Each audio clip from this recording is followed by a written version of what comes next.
Hello साथियों, हमारे YouTube channel पर आपका बहुत बहुत स्वागत है और फिर से हाजिर हैं हम आपके साथ एक नई भर्ती के बारे में जानकारी साझा करने के लिए। जैसा कि आप अपनी स्क्रीन पर देख पा रहे होंगे, केंद्रीय श्रम अनुसंधान संस्थान भर्ती 2026 यानी कि केंद्रीय श्रम अनुसंधान संस्थान का है जो 2026 की पहली भर्ती का नोटिफिकेशन है जो आपका है जो आउट हो चुका है, जो कि आप अपनी स्क्रीन पर क्लियरली देख पा रहे होंगे। इस साइड में आपको नोटिफिकेशन का एक आपको फोटो भी दिखाया गया है।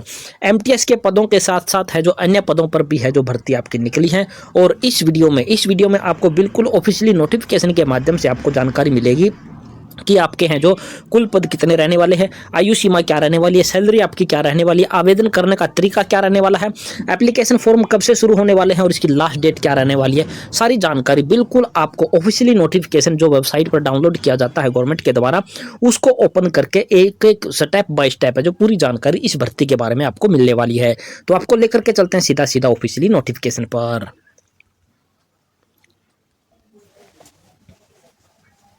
ये जो आप अपनी स्क्रीन पर देख पा रहे होगे, इसका ऑफिशियली नोटिफिकेशन हमने ऑफिशियली वेबसाइट से है जो डाउनलोड कर लिया है। आप यहाँ पर देख पा रहे हो केंद्रीय श्रम अनुसंधान संस्थान, जो कि इंग्लिश में इसका शॉर्ट फॉर्म है जो आपकी CSIR और सेंट्रल लेदर रिसर्च इंस्टीट्यूट आपका है जो रहने वाला है। और यहाँ पर इसका जो आपको एड्रेस वगैरह जो दिखाई देने वाला, ये एड्रेस आपका इसका क्लियरली दिखाई देने वाला। इस साइड में आपको लोगो दिखाई देने वाला है और इस साइड में भी इसका है जो लोगो आपको दिखाई दे रहा है। एडवर्टाइजमेंट का नंबर आपको यहाँ पर दिखाई देने वाला। एडवर्टाइजमेंट नंबर है जो 23 जनवरी 2026 को है जो जारी की गई है। किन किन पोस्टों पर जारी की गई है वो आपको यहाँ पर पोस्टें दिखाई देने वाली है। जूनियर स्टेनोग्राफर है, जूनियर सेक्रेटरीट असिस्टेंट है और मल्टीटास्किंग स्टाफ। इन 3-4 प्रकार की पोस्टों के लिए आपकी है जो वैकेंसीज है यहाँ पर है जो निकाली गई है। अब बात कर लेते हैं कि इसका जो ऑनलाइन एप्लीकेशन फॉर्म है जो किस डेट से शुरू हो रहे हैं। यहाँ पर आप देख पा रहे होगे 23 जनवरी 2026 सुबह के 9 बजे से इसके ऑनलाइन एप्लीकेशन फॉर्म है जो शुरू हो चुके हैं। और लास्ट डेट की बात करें तो आपकी है जो पर दिखाई देने वाली होगी, आपको दिखाई देने वाली है 2 मार्च 2026, यानी कि लगभग आपको है जो 1.5-2 महीने का है जो इसमें समय है जो आपको मिलने वाला है। ये क्लियरली आपको यहाँ पर डेट दिखाई देने वाली है। और ऑनलाइन एप्लीकेशन फॉर्म फिल करने के लिए आपका ये वेबसाइट का लिंक आपको पहले ही पेज पर आपको यहाँ पर दिखाई दे रहा है। तो ये मुख्य जानकारी हमने आपको बता दिया। अब इसके बारे में और जानकारी आपको प्रोवाइड करवा देते हैं। इसके बाद हम स्क्रॉल करके नीचे की तरफ आ चुके हैं और यहाँ पर आपको है जो डिटेल ऑफ वैकेंसीज पोजीशन आपको दिखा देते हैं कि किस पोस्ट की कितनी वैकेंसीज आपकी रहने वाली है। यहाँ पर आपको पोस्ट कोड और पोस्ट का नाम आपको यहाँ पर पहले कॉलम में दिखाएगा। यहाँ पर नंबर ऑफ पोस्ट और रिजर्वेशन यानी कि कैटेगरी वाइज कितनी वैकेंसी है वो दिखाएगा। पे स्केल आपका क्या मिलने वाला वो दिखाएगा और टोटल तो इसमें सैलरी आपको मिलने वाली वो दिखाएगा। और एज लिमिट आपकी है जो लास्ट डेट है इसकी 2 मार्च 2026 के अकॉर्डिंग लास्ट डेट की है यहाँ पर गिनती है जो की जाएगी। तो सबसे पहली पोस्ट आपको यहाँ पर दिखाई देने वाली पोस्ट कोड के साथ जूनियर स्टेनोग्राफर, इसकी एक पोस्ट है जो कि जनरल कैटेगरी की पोस्ट है। और जनरल कैटेगरी के लिए कोई भी कैटेगरी का है जो कैंडिडेट अप्लाई कर सकता है। बस शर्त ये रहती है कि उसकी एज का क्राइटेरिया है वो जनरल कैटेगरी के अकॉर्डिंग 27 वर्ष तक ही उसका है जो होना चाहिए। 27 वर्ष से ऊपर अगर कोई SC/ST कैंडिडेट अप्लाई करेगा तो उसको जनरल में काउंट नहीं किया जाएगा। पे लेवल आपको यहाँ पर क्लियरली है जो दिखाई देने वाला है। और इसका जो टोटल जो सैलरी वगैरह है जो 53,628 रुपये है जो इसमें आपको मिलने वाली है। इसके बाद अगली पोस्ट यहाँ पर आपको दिखाई देने वाली होगी जूनियर सेक्रेटरीट जी, यहाँ पर ब्रैकेट में लिखा हुआ है। इसकी टोटल पोस्ट है जो 2 है, दोनों की दोनों जनरल कैटेगरी की है। पे लेवल आपको यहाँ पर क्लियरली दिखाई देने वाला है। और सैलरी है जो इसकी आपको यहाँ पर दिखाई देने वाली होगी। इसकी जो सैलरी है जो आपको कोलकाता में अगर आपकी पोस्टिंग होती है तो आपको इतनी सैलरी मिलने वाली है। अगर कानपुर में आपकी पोस्टिंग होती है तो आपको इतनी सैलरी इसमें मिलने वाली है। कोलकाता में इतनी क्यों मिलने वाली है? क्योंकि ये आपकी एक मेट्रो सिटी के अंतर्गत है जो आपकी रहने वाली है कोलकाता, इसलिए यहाँ पर है जो HRA है वो आपको ज़्यादा मिलता है, इसलिए यहाँ पर सैलरी ज़्यादा दिखाई दे रही है। एज लिमिट की बात करें तो 28 वर्ष इसकी एज लिमिट है। ये जो जितनी भी एज लिमिट हम यहाँ पर बता रहे हैं ये सारी की सारी है जो आपकी जनरल कैटेगरी के अकॉर्डिंग है, UR कैटेगरी के अकॉर्डिंग आपकी रहने वाली है। जो आपके SC हैं या फिर ST कैंडिडेट हैं या फिर OBC कैंडिडेट हैं उनको अलग से है जो 5 साल की छूट और उसके साथ साथ 3 साल की छूट है जो अलग से उनको दी जाती है, वो आपको अलग से है जो प्रदान की जाएगी। तो ये हमने आपको यहाँ पर क्लियर कर दिया कि एज का आपका क्या कुछ है जो प्रॉब्लम या फिर आपका तरीका रहने वाला है। इसके बाद अगली पोस्ट आपको यहाँ पर दिखाई देने वाली होगी पॉइंट नंबर 3 पर। यहाँ पर दिखाई देने वाली जूनियर सेक्रेटरीट असिस्टेंट S&P, जो कि टोटल पोस्ट इसमें है जो 3 रहने वाली है। 2 पोस्ट है जो इसकी जनरल कैटेगरी की है, 1 पोस्ट है जो आपकी OBC कैटेगरी की आपकी इसमें रहने वाली है। इसके साथ साथ इसका पे लेवल आपको यहाँ पर दिखाई देने वाला है सैलरी आपको इसमें है जो इतनी मिलने वाली है और मैक्सिमम एज है जो आपकी एज लिमिट है जो आपको यहाँ पर 28 वर्ष है जो दिखाई देने वाली है। अगली पोस्ट आपको दिखाई देने वाली है जूनियर सेक्रेटरीट असिस्टेंट F&A और इसमें एक पोस्ट है और ये एक पोस्ट आपकी SC कैटेगरी की आपकी रहने वाली है। पे लेवल इसमें सेकंड रहने वाला है, सैलरी इसमें इतनी मिलने वाली है और मैक्सिमम एज है जो इसकी 28 वर्ष है जो इसमें रहने वाली है। इसके बाद अगली पोस्ट आपको यहाँ पर दिखाई देने वाली होगी जो कि आपकी रहने वाली है MTS multitasking staff. Multitasking staff की बात करें तो टोटल पोस्ट आपको यहाँ पर दिखाई दे रही होगी 6, जिसमें से 3 पोस्ट आपकी है जो जनरल कैटेगरी की है, 2 पोस्ट आपको दिखाई देने वाली है OBC कैटेगरी की है और 1 पोस्ट आपकी है जो EWS कैटेगरी की आपकी रहने वाली है। जो ये जनरल कैटेगरी की पोस्ट है 3, इनमें है जो आपका SC वाला भी अप्लाई कर सकता है और ST वाला भी अप्लाई कर सकता है। बस शर्त ये कि उसकी एज है जो 25 वर्ष से ऊपर है जो नहीं होनी चाहिए। पे लेवल 1 है और मैक्सिमम सैलरी है जो इसमें इसकी पर मंथ है जो आपको इतनी मिलने वाली है। ये आपको हमने वैकेंसीज के और पोस्टों के बारे में क्लियर कर दिया कि कहाँ पर कितनी कितनी वैकेंसी क्या लेवल है, ये सारी जानकारी आपको यहाँ पर क्लियर हो चुकी है। इसके बाद अब बात कर लेते हैं इसेंशियल क्वालिफिकेशन की कि मिनिमम इसेंशियल क्वालिफिकेशन आपकी क्या मांग रखी है। पहली पोस्ट के लिए आपकी यहाँ पर पोस्ट कोड दिखाई देने वाला है, पोस्ट का नाम दिखाई देने वाला है। +2 पास आप है जो होने चाहिए। +2 के साथ साथ है जो इक्विवेलेंट कोई भी पोस्ट अगर आपने कोई स्टडी करके +2 के बराबर की वो आपके पास होनी चाहिए और स्टेनोग्राफी का आपके पास है जो फॉर्म वगैरह या फिर आपके पास जो होता है वो सर्टिफिकेट वगैरह है जो आपका हो सकता है वो होना चाहिए। इसके बाद पोस्ट नंबर 2 का आपका यहाँ पर दिखाई देने वाली है, इसमें भी आपकी +2 पास मांग रखी है और कंप्यूटर की टाइपिंग जो आपको मांगी जाएगी वो आपके पास है जो होनी चाहिए, टाइपिंग आपके पास है जो होनी चाहिए। इसके बाद ये थर्ड पोस्ट है जो इसकी भी सेम है जो आपकी क्वालिफिकेशन आपको नजर आ रही है, +2 बेस पर आपकी रहने वाली है। 4th नंबर पर आपको दिखाई देने वाली होगी ये वाली जो जूनियर सेक्रेटरी असिस्टेंट, ये भी आपकी +2 पास है जो होनी चाहिए।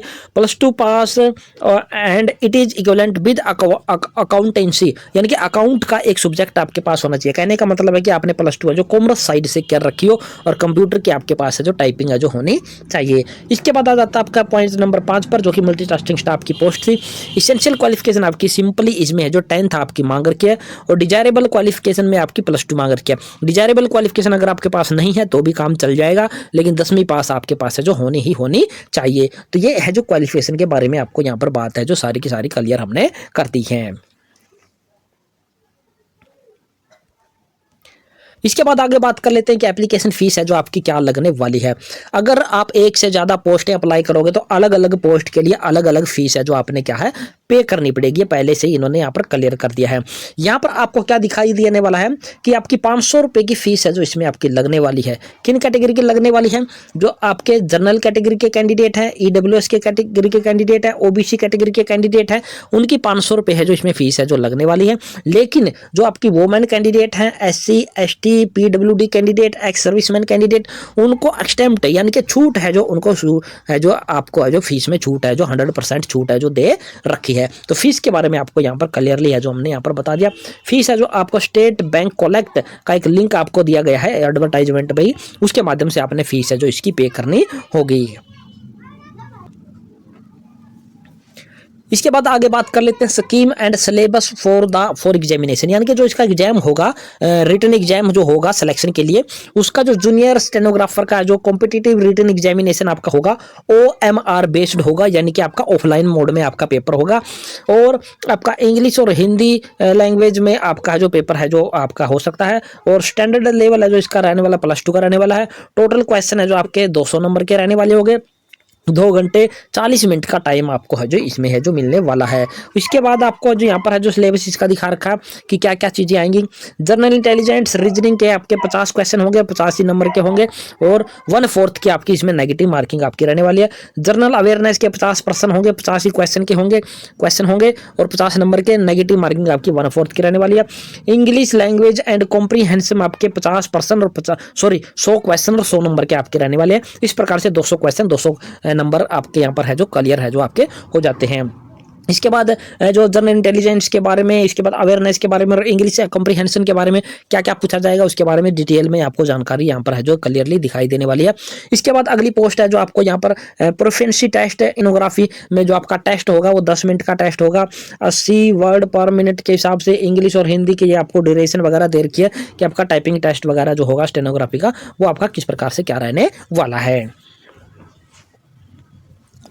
इसके बाद आपको यहाँ पर आगे दिखाई देने वाला होगा evolution of transcription of the typing script का जो आपका फॉर्मूला है इवोल्यूशन का, मूल्यांकन का, उसके बारे में जानकारी आपको यहाँ पर दिखाई देने वाली है। इसके बाद अगली पोस्ट जूनियर सेक्रेटरी असिस्टेंट की जो रहने वाली है उसके बारे में आपको यहाँ पर जानकारी दे रखी कि क्या कुछ सिलेबस में रहने वाला है, उसके बारे में भी आपको जैसे ऊपर के बारे में बताया उसकी इसी प्रकार यहाँ पर भी आपको दिखाई देने वाला है कि आपके इसमें 2 पेपर हैं, जो पेपर पार्ट 1 और पार्ट 2 में आपके रहने वाले हैं, कि आप अपनी वीडियो को पॉज करके आप अच्छे से देख सकते हो कि क्या क्या इसका सिलेबस वगैरह है जो इसमें आपका रहने वाला है। और ये पूरा का पूरा नोटिफिकेशन आपको वीडियो के डिस्क्रिप्शन बॉक्स में हमने एक है जो टेलीग्राम का ग्रुप है जो हमने बना रखा है, टेलीग्राम का ग्रुप में है जो ये पूरा का पूरा नोटिफिकेशन है जो आपको मिल जाएगा।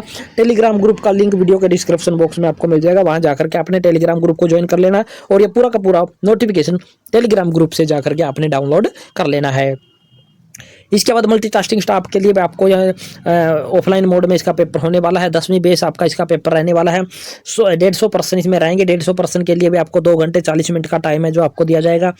और कितने क्वेश्चन का क्या कौन सा पार्ट है ये आपको यहाँ पर क्लियरली लिख रखा है कि ये क्वेश्चन ये क्वेश्चन आएंगे, ये नंबर आएंगे।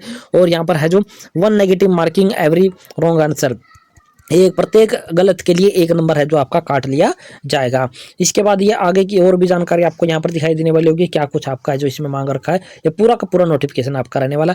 एज के बारे में हमने पहले से क्लियर किया था, मिनिमम एज है जो आपकी 2 मार्च 2026 के अकॉर्डिंग है जो आपकी क्या होनी चाहिए, 18 वर्ष होनी चाहिए। और मैक्सिमम एज के बारे में पहले से हमने ऊपर बता दिया था, किस कैटेगरी को कितनी छूट मिलने वाली है उसके बारे में आपको यहाँ पर जानकारी दिखाई दे रही है। और भी बहुत सारी जानकारी है जो इस नोटिफिकेशन में आपको मिलेगी, क्योंकि ये 39 पेज का एक पूरा का पूरा नोटिफिकेशन आपका है जो रहने वाला है। लेकिन मुख्य जानकारी हमने आपको पहले से ही आपको यहाँ पर क्लियर कर दी है। तो ये पूरी जानकारी हमने आपको देने की कोशिश की है और आशा करते हैं हमारे द्वारा दी गई जानकारी ये पसंद आई होगी। पसंद आई तो चैनल को आपने क्या कर देना है, सब्सक्राइब जरूर कर देना है। और इसके साथ साथ टेलीग्राम ग्रुप को आपने ज्वाइन कर लेना, वीडियो के डिस्क्रिप्शन बॉक्स में आपका उसका लिंक मिल जाएगा और बाकी ये पूरा नोटिफिकेशन आपको टेलीग्राम में देखने को मिल जाएगा। तो जय हिंद, जय भारत दोस्तों।